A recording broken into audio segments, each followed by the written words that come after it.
Olá, sejam bem-vindos ao canal. Hoje, dando continuidade ao estudo do livro de Êxodo, trataremos de analisar um pouco os capítulos 19 e 20. Espero que você tenha assistido aos vídeos anteriores, pois o nosso estudo bíblico segue uma ordem cronológica. Estarei deixando nos cards a playlist de Êxodo e também a playlist de Gênesis. Aqui, nos primeiros versos, vemos que Deus vem a Moisés e pede para que ele diga ao povo, para que o povo o obedeça.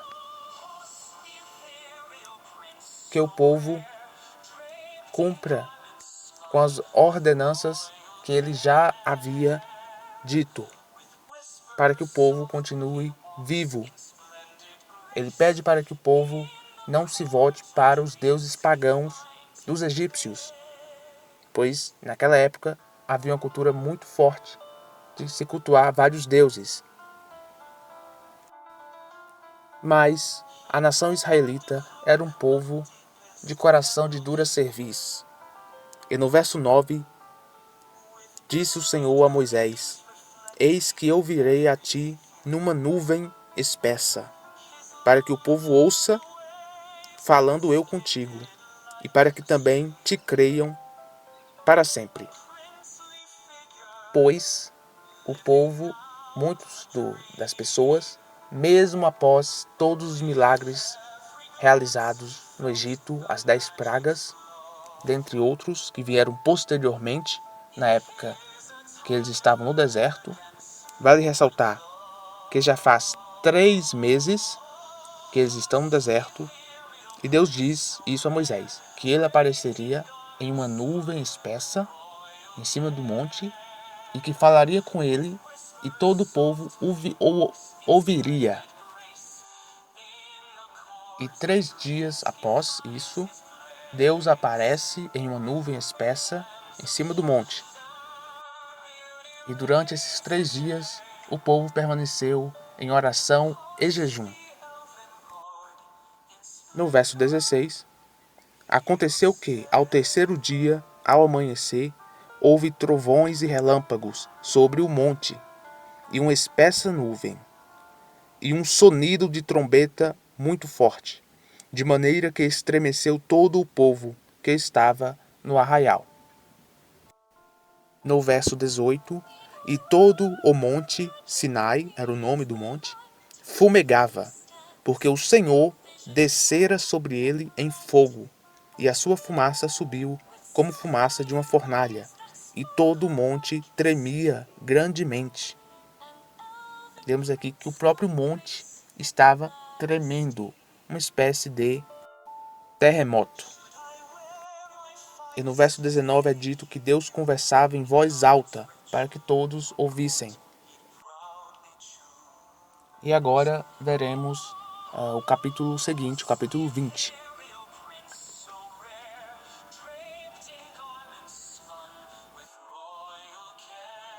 E agora no capítulo 20, um capítulo especial, temos os 10 mandamentos. Deus entrega os 10 mandamentos a Moisés. E ele dita em grande voz as suas leis. Eu sou o Senhor teu Deus, que te tirei da terra do Egito, da casa da servidão. Não terás outros deuses diante de mim. Não faça para você imagem esculpida, nem representação de algo que há nos céus, em cima, ou na terra, embaixo, ou nas águas abaixo da terra. Provavelmente Deus deu essa lei para que o povo não adorasse objetos, pois se você criasse uma imagem de Deus, uma imagem do que havia no céu, uma imagem do que havia debaixo das águas, o povo sentiria a vontade de adorar aquela imagem. Dando continuidade, Deus diz: não se curve diante delas nem a sirva, dando referência aqui às imagens que ele disse para não serem feitas. Pois eu, seu Deus, sou um Deus que exige devoção exclusiva e traz punição pelo erro dos pais sobre os filhos, sobre a terceira geração e sobre a quarta geração daqueles que me odeiam, mas que demonstra amor leal até pela milésima geração daqueles que me amam e guardam os meus mandamentos. Em primeira instância, vemos que a descendência de uma pessoa muitas vezes sofre pelos pecados dos seus pais ou dos seus avós, como está dito. Eu trago punição sobre a terceira geração, sobre a quarta geração daqueles que me odeiam.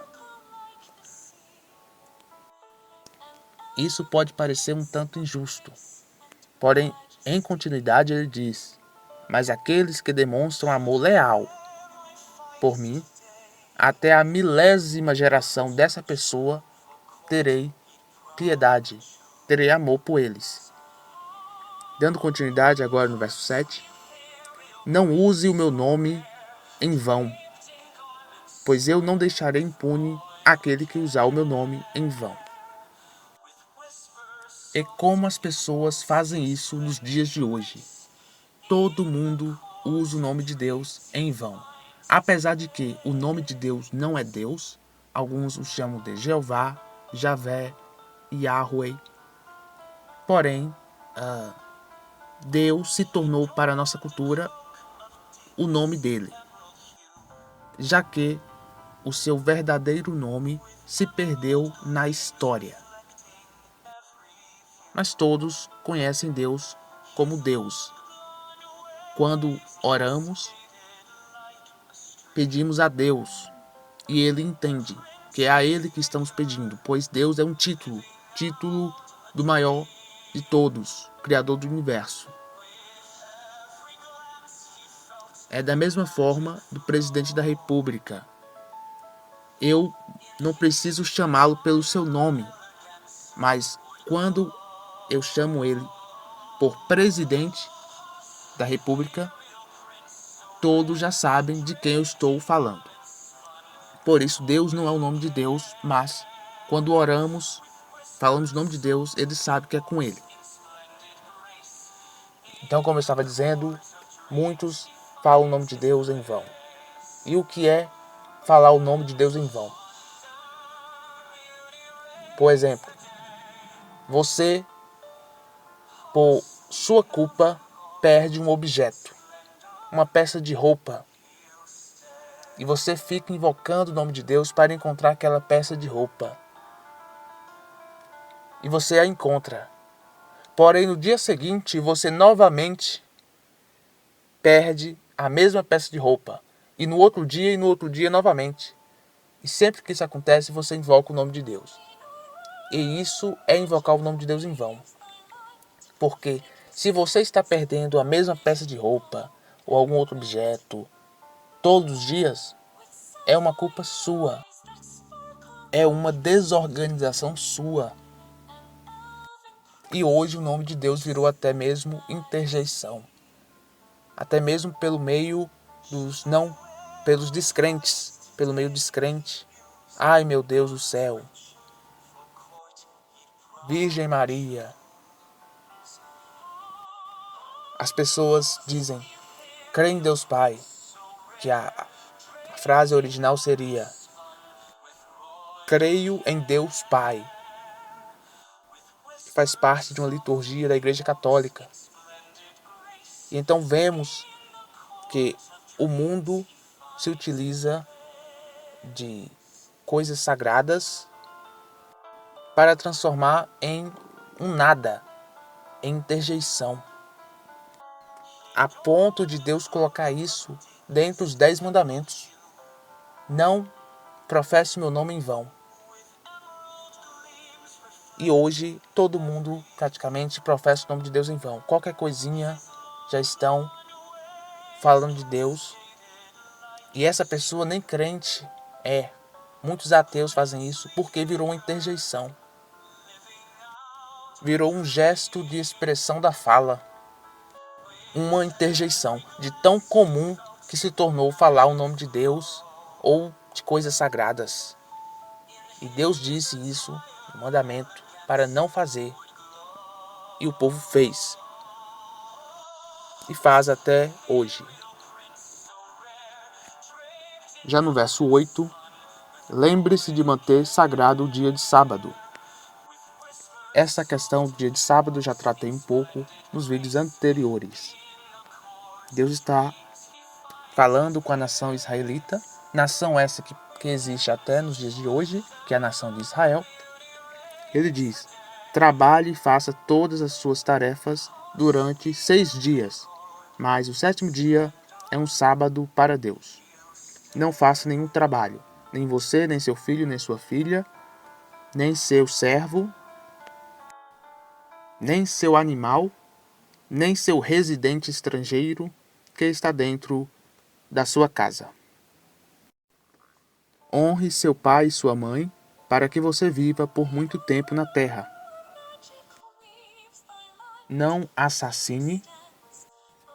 Assassinar aqui significa matar uma pessoa de maneira premeditada. Você vai até o local que a pessoa se encontra e a mata.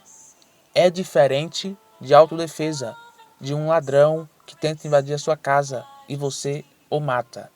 Mais pra frente veremos isso nos próximos capítulos, em que Deus diz que se você matasse por autodefesa, não aconteceria nada com você. Mas se você matasse uma pessoa, assassinasse premeditadamente, você também deveria ser morto. Agora no verso 14, não cometa adultério. O que significa esse adultério? Adultério basicamente significa você é casado e mesmo assim se relaciona com outra pessoa. Você está cometendo adultério.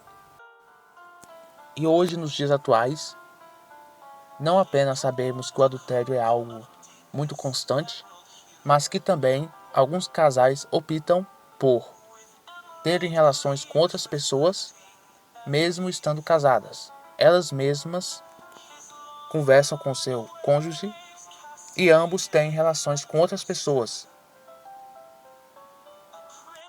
Uma espécie de convívio a 4, a 6, a 8 pessoas. A pessoa tem o seu parceiro, pela lei, seu cônjuge, seu marido, sua esposa, mas que se relaciona com outras pessoas também. E ambos sabem disso. E não se importam. Pela lei de Deus, eles estão cometendo adultério. Dando continuidade, não furte, furtar, roubar. Não dê falso testemunho contra o seu próximo. Não deseje a casa do seu próximo. Não deseje a esposa do seu próximo, nem o seu servo, nem a sua serva, nem os seus animais, nem coisa alguma que pertença ao seu próximo. E a partir do verso 18, todo o povo ouviu os trovões e a voz de Deus e os relâmpagos e o monte que fumegava. Diante disso, eles começaram a tremer e ficaram à distância. Por isso disseram a Moisés: fale você conosco agora e escutaremos, mas não fale Deus conosco, para que não morramos. E Moisés disse ao povo: não tenham medo, pois o verdadeiro Deus veio para pô-los à prova, e para que continuem a temer a ele, a fim de que não pequem. Assim o povo se mantinha à distância, mas Moisés se aproximou da nuvem escura onde estava o verdadeiro Deus.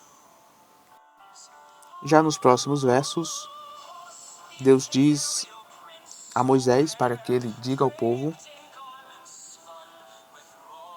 vocês mesmos viram que lhes falei desde os céus. Por isso não façam deuses de prata para adorá-los, além de mim, nem façam deuses de ouro. Como eu disse, era muito comum essa prática de fazer uma obra de escultura e adorar aquela escultura. E vocês devem fazer uma espécie de altar, uma espécie de igreja para mim, para sacrificar as suas ofertas queimadas, no caso aqui, para sacrificar os animais.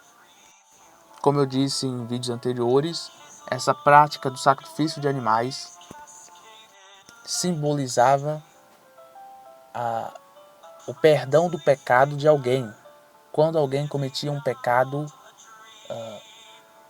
tinha o animal certo a depender do pecado, tinha o animal que era sacrificado. E também tinha o sacrifício anual. Tudo isso para representar o que ainda viria. Então, por exemplo, tínhamos o sacrifício do cordeiro. Porém, depois veremos que Jesus Cristo veio e ele é chamado de o Cordeiro Perfeito. E agora, a partir do sacrifício de Jesus, sua morte na cruz, não seria mais necessário essa realização de sacrifício de animais, pois tudo não passava de uma simbologia. Pois agora o povo estava sendo perdoado não mais pelo sangue dos animais, dos cordeiros, por exemplo, mas o cordeiro verdadeiro, perfeito, imaculado, Jesus, já havia morrido e por isso não era mais necessário essa questão dos sacrifícios. Mas isso virá apenas muitos séculos após isso,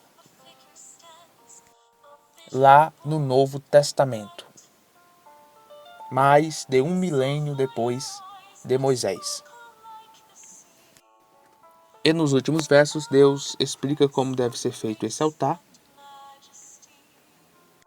para que não se assemelhe aos altares dos deuses daquela época. Mas Deus diz como deve ser feito o seu altar, para que o povo não passe a adorar outros deuses novamente, como eles faziam no Egito. E aqui concluímos os capítulos 19 e 20.